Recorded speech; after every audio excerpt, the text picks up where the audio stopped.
Fala, meus nobres, meus consagrados e consagradas, tudo bem com vocês? Bom, comigo tá tudo bem. Hoje a gente vai falar sobre os controllers do Kubernetes. Como que a gente mantém as nossas aplicações resilientes no sentido de, se acontecer uma trava, acontecer um erro, ela continue executando de outra maneira, tá? Então, vou voltar aqui para meu código, né? Se você veio do vídeo anterior, você já vai lembrar dessa parte aqui. Bom, vamos voltar aqui no nosso cluster. Nosso cluster já está em execução, tá? Tinha aqui já uns pods rodando que a gente criou no vídeo passado. Vou deletar isso aqui, né? Que agora o objetivo não é utilizar os pods diretamente. E vou voltar aqui nos nossos manifestos, tá? Então, vamos lá.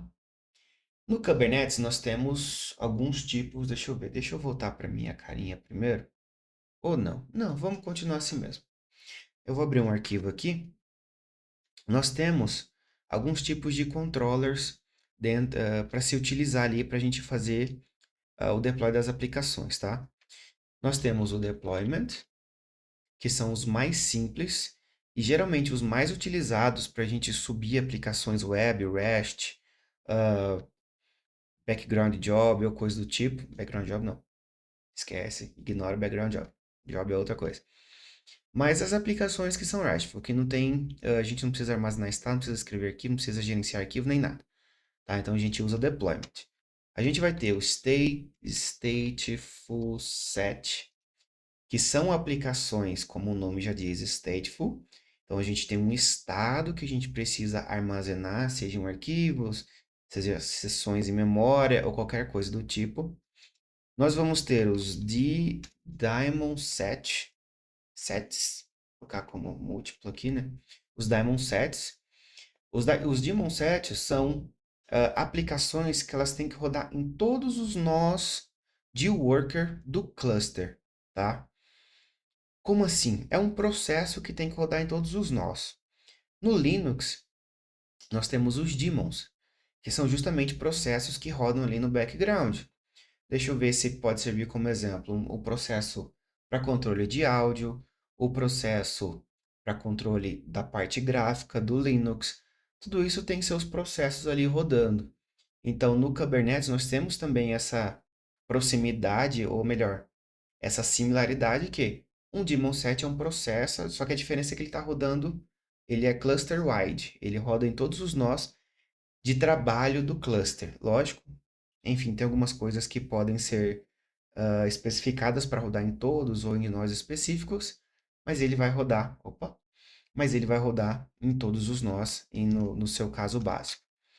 Aí nós temos jobs, que são processos que vão rodar uma única vez e vai morrer, tá? E nós temos os cron jobs, que são processos que vão rodar, morrer e depois de um tempo rodam de novo, como o nome já diz, né? Cron job. Então eu tenho um processo ali, vamos supor, um processo de limpeza de arquivo, de um volume, de limpeza de um log.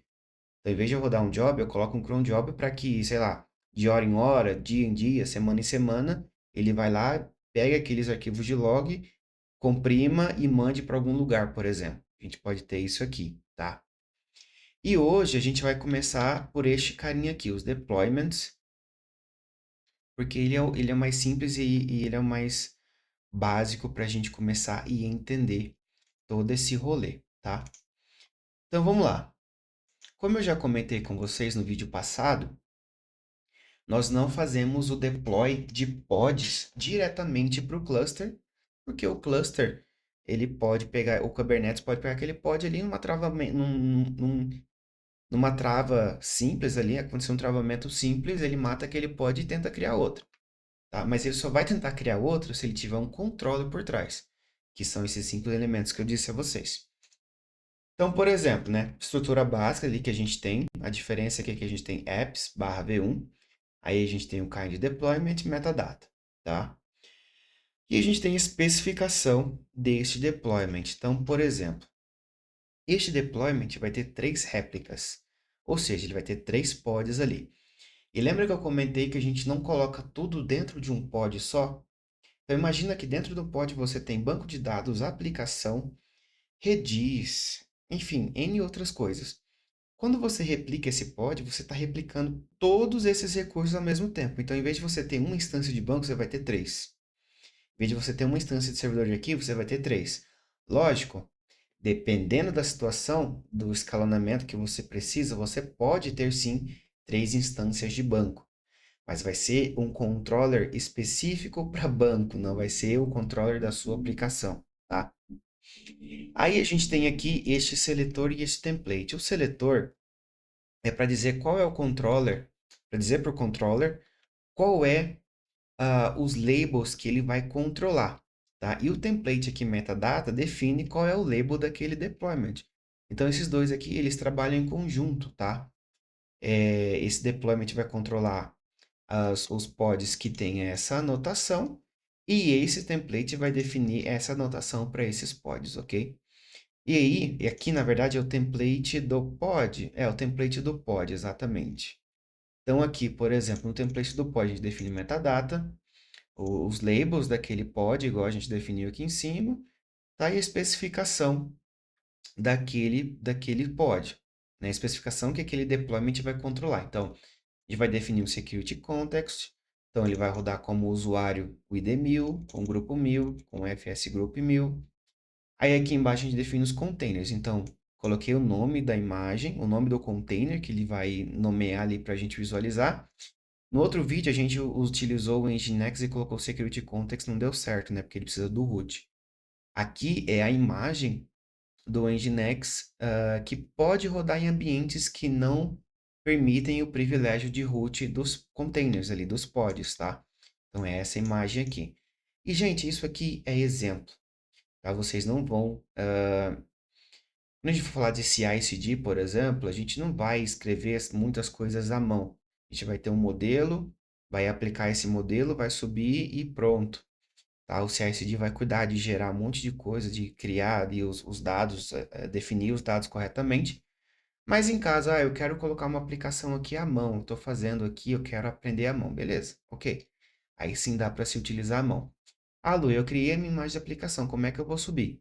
Primeiro, tu tem que ter um container registry ou uma conta no Docker Hub, e aí você vai utilizar o caminho ali da imagem, daquela sua imagem que você subiu no Docker Hub, tá? E como eu comentei, né, como a gente não definiu o registry aqui, ele está pegando do Docker Hub. Continuando, então a gente vai expor uma porta, né, uma porta para esse container receber requisições. A gente nomeou essa porta como HTTP, na porta 80, protocolo TCP. Mesma coisa, variáveis de ambiente. Definimos aqui recursos e os limites e os limites e os requests para esse container, para esses containers, que a gente vai ter três réplicas. E também o security context aqui, né, já como eu já comentei, limitando o poder deste pod. E aí, eu vou vir aqui para workloads, vou colar aqui este deployment, fazer um import. Agora, ele vai baixar aquela imagem e ele já está rodando. Essa imagem é mais levinha. Beleza, está rodando. Como vocês podem ver, tem três réplicas aqui, tá? Vamos pegar o log aqui. Na verdade, o log eu tenho que pegar individual aqui. Então, ó, tá rodando, legal. Vou pegar o log desse outro pod aqui. Tá rodando também e tá rodando também. Maravilha. Agora eu vou fazer uma coisa que a gente fez e deu, não que deu ruim, né? Era exemplo. Vou deletar esses pods. Ó, deletei. E automaticamente o Kubernetes cuida de criar outros, tá? Lembra que quando a gente fez um pod, eu vou até fazer isso agora, vou repetir este passo aqui. Pod único, vou importar ele aqui, tá? Tá aqui rodando. Não era para estar rodando aqui dentro. Deixa eu dar uma olhada aqui, workloads. Ah, tá, ele não tá rodando ali dentro. Que estranho, né? Ele apareceu aqui. Não era para ele estar aparecendo aqui. Deixa eu ver se... Ah, tá. Por que que ele está aparecendo ali? Ó, exemplo simples. Exemplo simples. Então, a gente basicamente pediu para o controller fazer o controle deste pod aqui. Deixa eu ver agora. Isso aqui eu fiz, ó, fiz na cagada isso aqui, hein? Ah, não, beleza, deu certo. Então, aí pode ver que ele apagou o pod, né? Nós só temos os outros 3 pods ali rodando, tá? Então, para isso que serve o controller. Deixa eu ver se tinha mais alguma coisa aqui para falar do controller.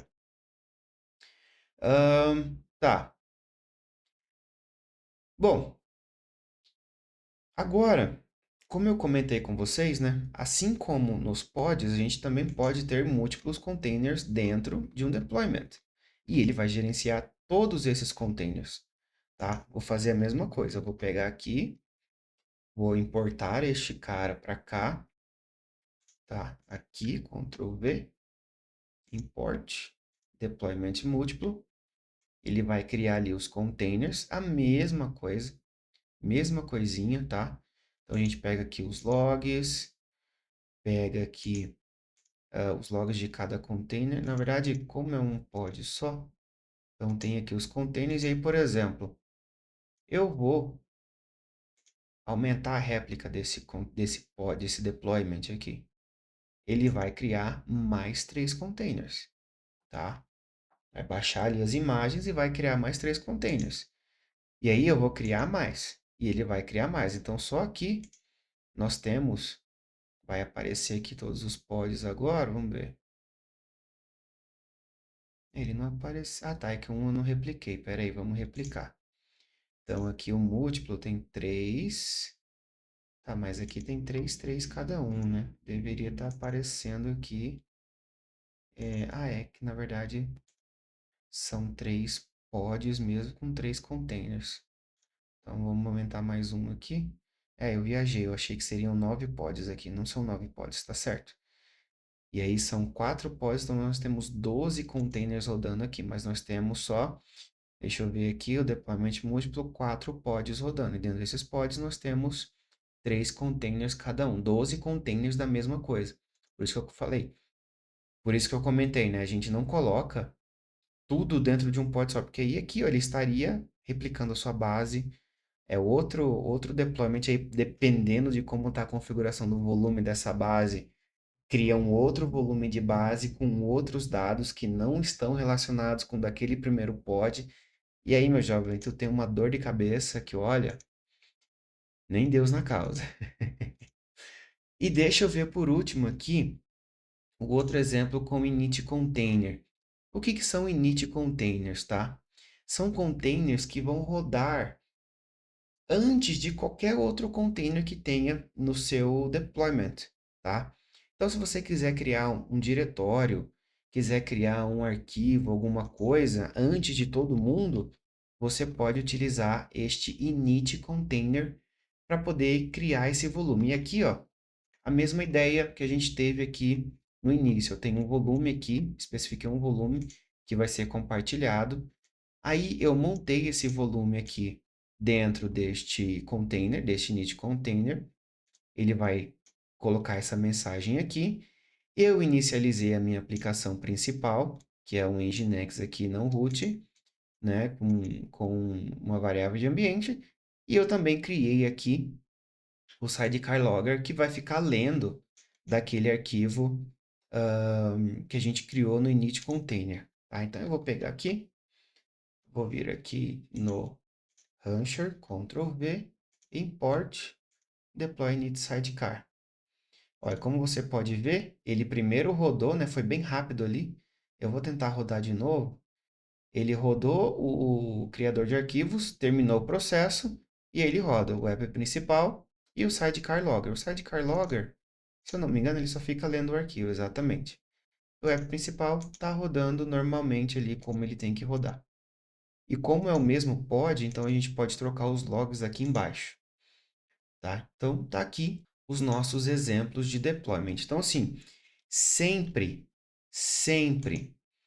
eu não sei que tipo de aplicação vai ser essa aqui. Cria um deployment, especifica os containers que você vai rodar e aplica o deployment, porque daí, se acontece alguma coisa com os pods, o controller vai recriar aqueles pods, vai continuar rodando a aplicação. Se o pod travar, ele restarta aquele pod, vai restartando até o pod voltar. Se por acaso ele não voltar depois de algum tempo, ele mata aquele pod e recria outro. E assim vai, tá? E assim ele continua essa saga. E assim ele continua essa saga de manter aquilo que você subiu rodando, beleza? Bom, então isso foi o deployment. Então a gente passou pelos pods, deployment. Não sei o que vai ser aqui para frente. Pode ser stateful set, pode ser alguma outra coisa. Eu vou pensar exatamente no que a gente vai aplicar. E vou gravar o vídeo também, logicamente, trazer aqui para a gente. Mas a gente fechou pelo menos um entendimento inicial do Kubernetes, tá? Então até agora você criou um cluster e está conseguindo publicar uma aplicação. Lui, ainda não estou conseguindo acessar. A gente vai falar disso logo logo, tá?